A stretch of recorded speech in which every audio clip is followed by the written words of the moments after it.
Her sabah eşi ve çocukları kapıya kadar uğurluyor onu.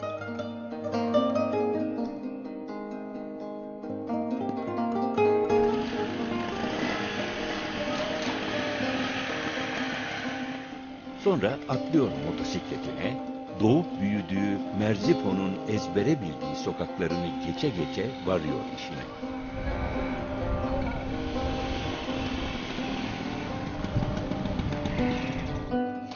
Dükkan mutlaka erken açılmalı. Açılmalı ki hızla yol alınmalı.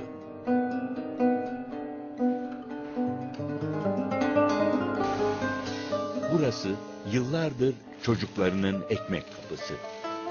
Fakat sadece maddi kazançlar değil, manevi hizmetler de kullanmalı. Hepsi bir arada, hızla akıp geçen günün içine sığdırılmalı.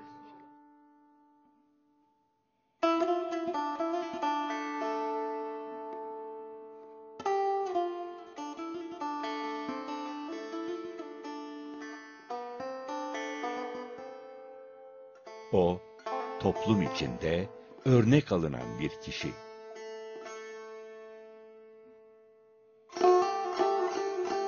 Genç yaşına rağmen bir dede. Yüzyıllardır süregelen Alevi Bektaşi inanç sistemine göre. Şafak Coşkun, 1978 yılında Merzifon'da doğmuş. Ve çocukluğundan başlayarak Alevilik yolunda hizmet etmek onun en büyük amacı olmuş.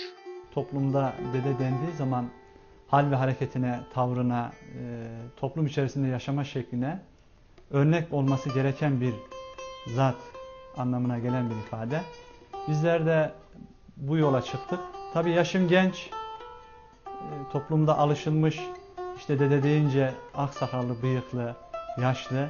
Ama bizlere dede genç yaşta bu yola nasip olmak çok ayrı bir duygu, ayrı bir zevk, ayrı bir güzellik. Ona önce ailesi destek vermiş. Ardından taliplerle dergah ziyaretleri gerçekleştirmiş. Ve hizmette daha yaşlı dedelerden hüccet yani diploma aldıktan sonra dede postuna oturmuş. Benim yaşımdan çok daha fazla cem ibadetine iştirak etmiş babalar, işte dedeler, canlar var. Ama muhabbetimizi ve cemimizi nail olduktan sonra talepler daha fazla. Yani dede her zaman arzu etmek, sizle beraber cem yapmayı arzu etmek diye kendileri bize ifade buyurdu bize. Tarihi milattan önce 5500'lere kadar uzanan Amasya'nın Merzifon ilçesi birçok uygarlığa ev sahipliği yapmış. Karadeniz ve Orta Anadolu'ya giden yollar Merzifon'da kesiştiği için tarihçi Strabon burayı Bin Köy bölgesi olarak tanımlamış.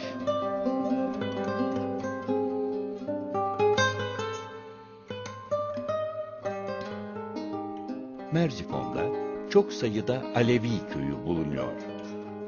Fakat Şafak Coşkun dede Ali Pir Civan Ocağı'na bağlı olduğu için cem törenlerini yürütmek üzere çoğunlukla Gümüş Hacıköy ilçesinin Alevi köylerine gidiyor. Bugün önce Sarayözü köyünde bulunan Ali Pir Civan Türbesi'ni ziyaret ediyor.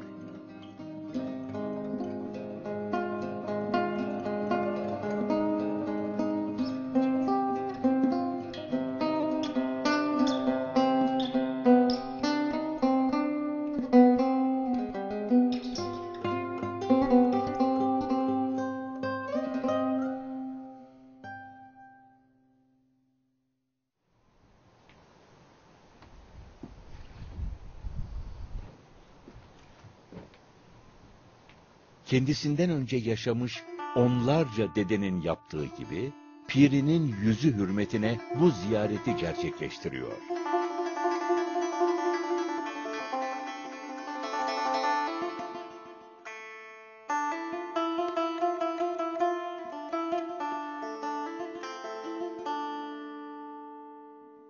Bismillah, Allah Allah. La feta illa Ali, la seyfe illa zülfikar. Bin bir gazayı, belayı defeyler haydar kerrar. El ele, yüz didarda, hak huzurunda, Ali divanında, Hünkâr Hacı Bektaşi Veli dergahında, erenler huzurunda, vakitler hayır ola, hayırlar hasıl ola, şerler def ola, münkür münafık bizlerden uzak ve ırak ola. Müminler şad ola, Hak Muhammed Ali yardımcımız ola. Ordumuzu, yurdumuzu, devletimizi, milletimizi görünür görünmez kazadan, beladan, afattan, tufandan, musibetten muhafaza eyleye. Birliğimizi, beraberliğimizi daim eyleye. Bütün geçmişlerimize rahmet eyleye. Hasta kullara şifa, dertli kullara deva, borçlu kullara edalar nasip ve müyesser eyleye. Dualarımız, niyetlerimiz, isteklerimiz, arzularımız, niyazlarımız Hak Muhammed Ali Ulu dergahında kabul ve makbul ola. Dil bizden, nefes Ali Pircivan dedenden ola gerçeğe. Mümine ya Reşat. Ali Pir Civan, Gümüş Hacıköy'de dergahı bulunan Şah Mahmud Veli'nin en küçük oğluymuş. Talipleri Ali Pir Civan'ın ayak ucuna kız kardeşini de gömdüğü için türbenin boyu 8 metreyi bulmuş. Yöre halkı tarafından çok sevilen ve çok uzun boylu oldukları rivayet edilen ikiz kardeşler, inançları uğruna hayatlarını kaybettikleri için aynı tabuta yerleştirilmiş. Ve 12 yiğit delikanlının gece gizlice taşıdığı tabut, sonradan türbeye dönüşen bu yere getirilmiş.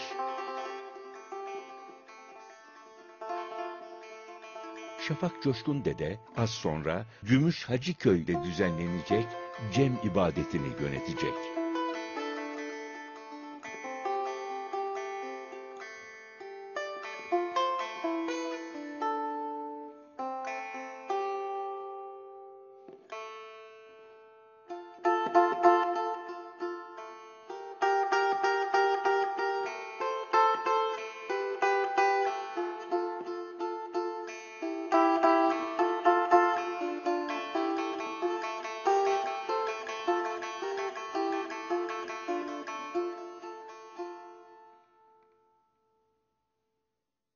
O yolun lezzeti, tadı, güzelliği çok daha uygun olduğu için bizi gündüz akşama kadar yorulduğumuzu cem ibadetine iştirak ettiğimiz zaman kendimizi dinlendiriyoruz. Onun lezzeti, onun güzelliği bize ayrı bir güç katıyor. İbadet dediğimiz sadece cemevi içerisinde olan bir ibadet değil.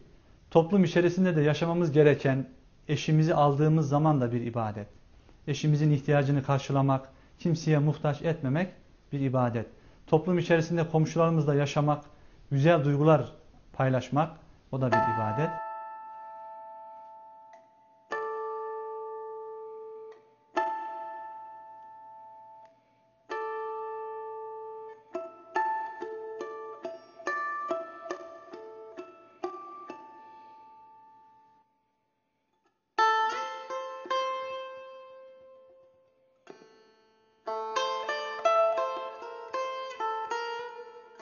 Gümüş Hacıköy'de Alevi inanç sistemi yüzyıllardır sürdürülüyor. Cemevine gelenler gözcü tarafından karşılanıyor. Gözcü geçmiş dönemlerde cemevine karşı olması muhtemel baskı ve tehditleri tespit edip haber vermek üzere hizmet ediyormuş. Günümüzde böyle bir işlevi yok. Artık cemevine girişleri, cemevinin düzenini, cem hizmetlerinin sırasıyla yapılmasına yardımcı oluyor. Gözcü son olarak da Dede Şafak Coşkun'a eşlik ederek onu cemevinin meydanına getiriyor. Cem ibadetleri genel olarak aynı karakteristik özellikleri taşısa da yörelere özgü çeşitli özellikler de barındırabiliyor. Bu özellikler genelde okunan gülbantların tarzı, hizmetlerin sırası ve biçimi gibi detaylarda kendini gösteriyor. Değerli canlar, biliyorsunuz bizim yolumuzun olmazsa olmazı rızalık dediğimiz, sizlerden rızalık isteyeceğiz. Rızalığı isterken sözde bir olduğumuz gibi özümüzde de bir olduğumuzu ifade edeceğiz. Eğer birbirimizden razı olmazsak Allah da bizden razı olmaz. Cemevinde bulunan Aleviler birbirlerinden rızalık alıyorlar. Topuğunda tikeni olan, eteğinde daşı olan, Meydana verdiğiniz erenlerin, saklayıp götürdüğünüz sizin. Birbirinizden razı mısınız? Eyvallah. Birbirinizden razı mısınız? Eyvallah. Birbirinizden hoşnut razı mısınız? Eyvallah. Hak da sizden razı olsun. Edep erkan, sükutu nisan, aşiyan nişan.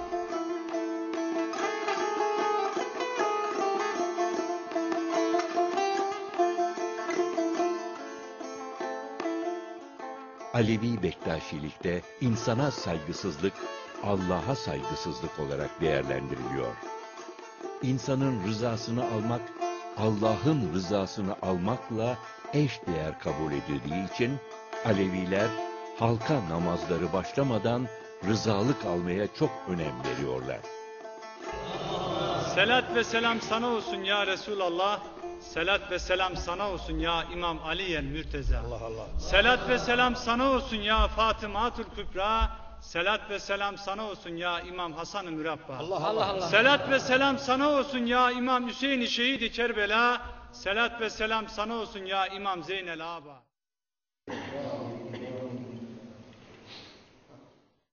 Aynül Cem'de 12 hizmet vardır. Bu 12 hizmetten bir tanesi süpürgecilik hizmetidir.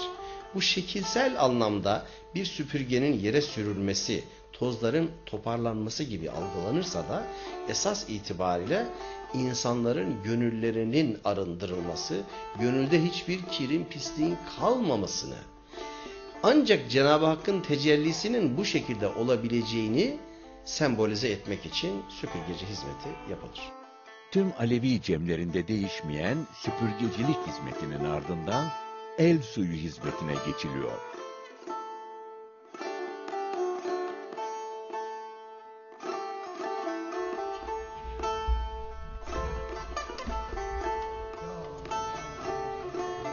İlk olarak dedenin, ardından cemevinde bulunan diğer canların ellerine su döküyorlar. Bu su dökme işi her ne kadar dış temizliği anlatsa da esas temizliğin insan gönlünü arıtmaktan geçtiği sembolize ediliyor.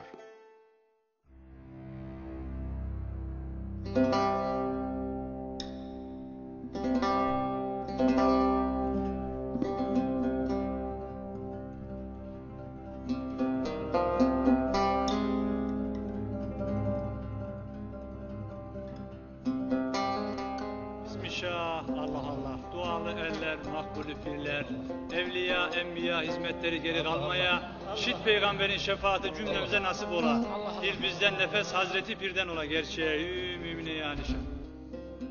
Tüm cem ibadetlerinin değişmeyen sembolü olan mum yakılıyor, yani çera uyandırılıyor. Selamullah ala nuri ya Muhammed Mustafa Nur.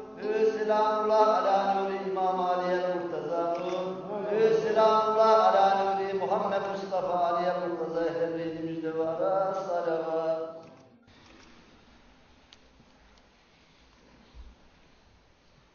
Allah Allah çün çırağı fahra yaptırdı orbidalı maşallah. Seyyid-i Kevle Muhammed Mustafa'nın aşkına. Safir-ül Kevser İmam Ali'ye Murteza'nın aşkına. Hem Hatice Fatıma hayran lisanı aşkına. Allah Allah, eyvallah.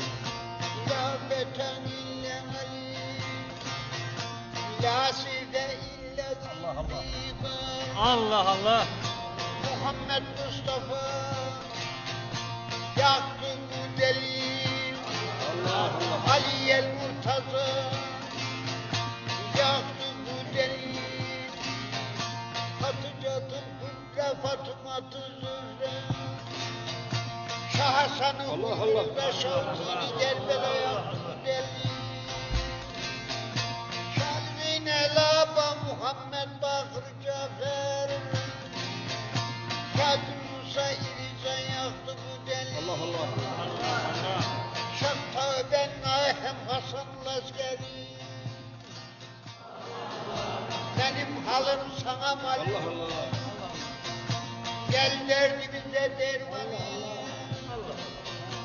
Hatice'nin kızı Fatma. Dergah nikahından Allah Allah.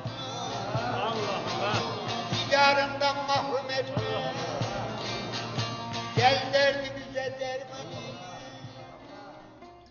Cem'i yöneten dedenin peygamber soyundan olduğuna inanılıyor. İbadet, Allah rızasını kazanmak amacıyla yapıldığı için Allah huzurunda el ve ayaklar bağlanıyor. Böylece tüm tasarrufun Allah'a ait olduğu ifade edilmeye çalışılıyor. Bu nedenle hareketsiz vaziyette darda duruluyor.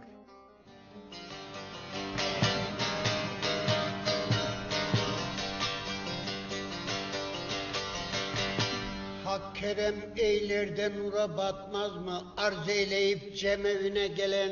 Allah Allah. Allah Allah.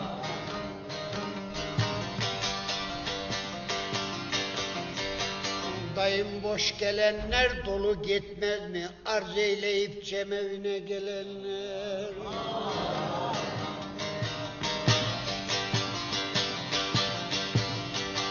Muhammed Ali'yi de bulduk burada. Allah Allah. Allah Allah. Aşna misahibin koymaz arada.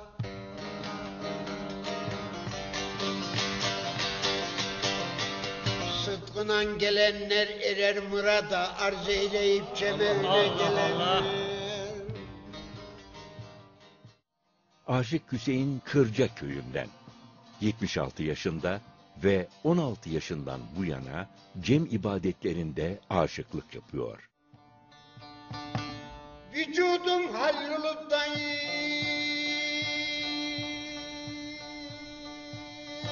serden geçince Kendine özgü değiş okumasıyla hemen dikkat çekiyor. elif ve harfinde de canım canım canım devran görünür.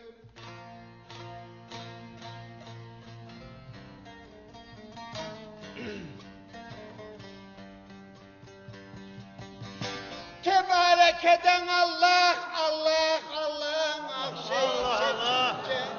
Cim Cemal anası da sırdan görünür, sırdan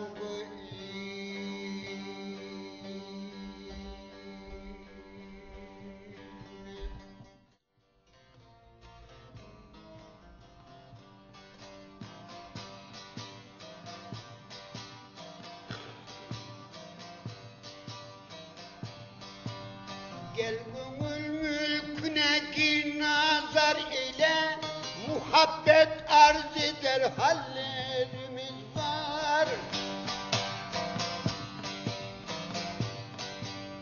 Aynı cemde bugün aşkın yar ile Hakka doğru giden yollar Allah Allah. var. Allah Allah. Medet ya Ali.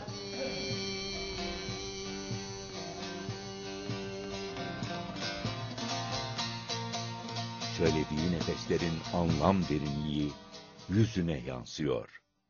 Dindirmem verseler bu derdi vermem. Dindirmem verseler bu derdi vermem.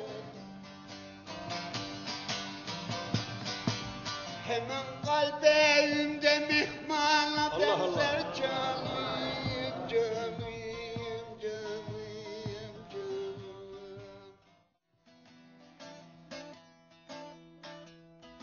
Cem töreninde yerini alan Aşık Aydın Öztürk de tıpkı Alevi dedesi Şafak Coşkun gibi gençliğiyle dikkat çekiyor.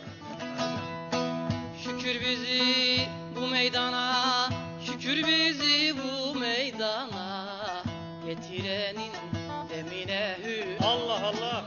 Çocukluğunda cemlerde hizmet eden ozanları hayranlıkla seyretmiş ve bağlama çalmayı da yine çocuk yaşlarda amcasından öğrenmiş.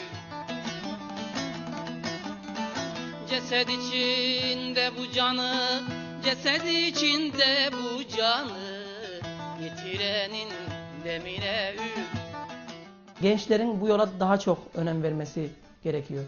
Bu yola daha çok düşmeleri, 12 hizmet denen hizmette yer almaları gerekiyor ki bizim yolumuz ileriye taşınabilsin. Dedenin önünü aşık açar. Dede aşığın açtığı yolda canlara gerekli bilgiyi anlatır. Aşık olmazsa dede olmaz, dede olmazsa aşık olmaz. İkisi birbirini tamamlayan bir unsur. Allah Allah. Kırklar ile bir üzümü, kırklar ile bir üzümü, biçirenin demine Yemin ettim derim yani cennet hakkı İmam Hasan şahisi. Ve olsun içene rahmet üstüne lanet bin kıre. Yüzüm yaşı sebil ettim derim yani cennetullah İmam Hasan şahisi. Hazreti Hüseyin ve yakınlarının Kerbela'da şehit edilişinin yası burada da tutuluyor.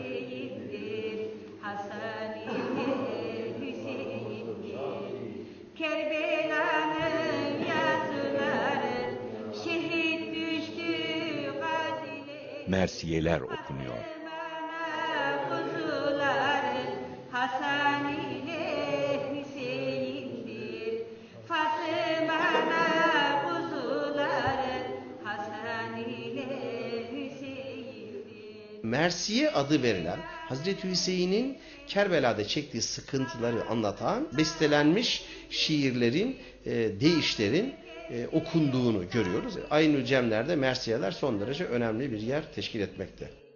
Pirimiz ustadımız Hünkar Habib Bektaş Veli'nin aşkına üçler beşler. Ardından Hazreti Hüseyin'in Kerbela'da çektiği susuzluğu hatırlatmak için Sakka suyu cemevinde bulunanların üzerine dualar eşliğinde serpiştiriliyor. Gözünden düşene bir muradımız ilahi ya Hüseyin diye çalışana. Sesini şafak bahçesinden düşene bir muradımız ilahi ya Hüseyin diye çalışana. Bismillah, Allah. Hizmetiniz hakka yazıla, Hak Muhammed Ali yardımcımız ola. Alevi dedesi Şafak Coşkun, yeni nesillerin yüzyıllardır devam eden bu yolu sürdürmesini istiyor. Dil bizden nefes Hazreti birden ola gerçeği mümine yarışa. Bahri kainat, alemlere rahmet, verelim Muhammed Mustafa'ya ve ehli beytine canı gönülden selamet. Cemevinde ki konuşulan, anlatılan, paylaşılan duyguları dışarı çıktığımız zaman ifade etmiyorsak o zaman cemevine boş girmiş, boş çıkmış oluyor. Habib yüzümü nuş etti, cümle soldu müstahil. Allah. Cümle soldu, Mesih hayran, mümin müslüm, yürüyen, hep akıllandı. Çekildi destur kedar, hep dedi. Hasan el-Askeri beytiye şükür İbrahim'in destini demene haydar. Bismillah. Allah. Durduğumuz dardan, yürüdüğümüz yoldan, çağırdığınız veliden, nebiden şefaat göresiniz. Hak Muhammed Ali yardımcınız olsun gerçeği mümine yaşa.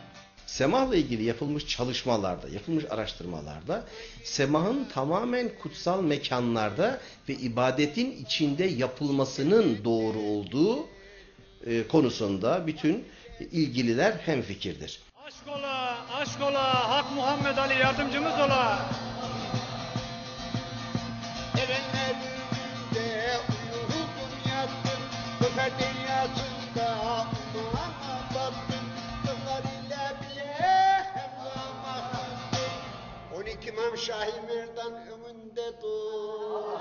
Bismillah, Allah. Samağımız gırklar samağından ola. Hak Muhammed Ali yardımcımız ola gerçeği mümine yarışa. Lafeten niyazide illa Hatalar etmişem noksandır işim, tövbe günahlarımızı estağfurullah. Muhammed Ali'ye bağlıdır başım, tövbe günahlarımızı estağfurullah. Hasan Hüseyin balkıyan nur ise, İmam Zeylem sır içinde sır ise, özümüzde kibir benlik var ise, tövbe günahlarımızı estağfurullah. Alevi demekle Alevi olunmaz. Alevilik yaşayarak olan bir inançtır. İzlediğiniz Şafak Coşkun'un bir günlük hikayesiydi. O, 2011 yılının Türkiye'sinde yaşayan, henüz 33 yaşında genç bir Alevi dedesiydi.